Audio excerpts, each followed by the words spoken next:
So we are presenting a check to the Georgia Transplant Foundation and Dr. Andrew Smith in the amount of $31,313.13.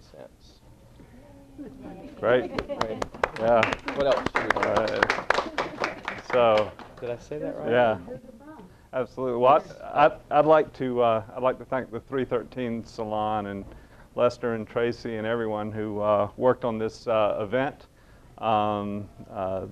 This money will go to the Georgia Transplant Foundation and will assist the Transplant Foundation in helping needy Georgians with issues related to transplantation, education, financial support, return to work programs. So this comes at a time that it's extremely appreciated by the Transplant Foundation, and we're pleased that we could add to the amount to bring it up to a number that reflects the salon and our appreciation to the salon.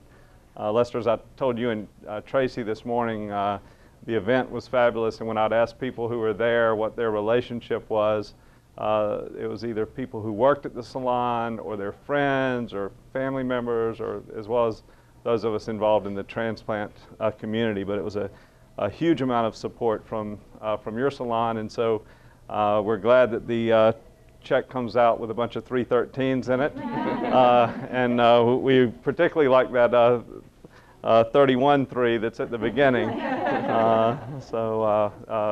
Many thanks. So I have a little story to tell.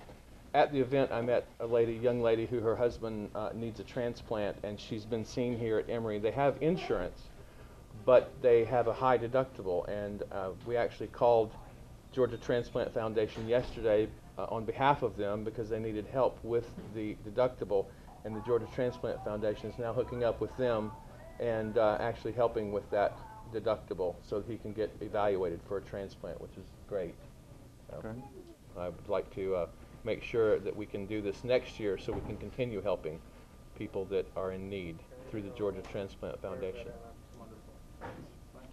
I started as a volunteer with the Georgia Transplant Foundation about 13 years ago. And the first person that I met as a volunteer was a heart recipient. And I've never met more giving, warm people that don't just think about what they've gone through and think about what their needs are going to be, but they reach out to others and help others. And Lester is the epitome of that. I mean, we are so grateful that he's not just thinking about what's good for Lester, but what's good for the transplant community. And we thank you so very much. The preceding program is copyrighted by Emory University. The preceding program is copyrighted by Emory University.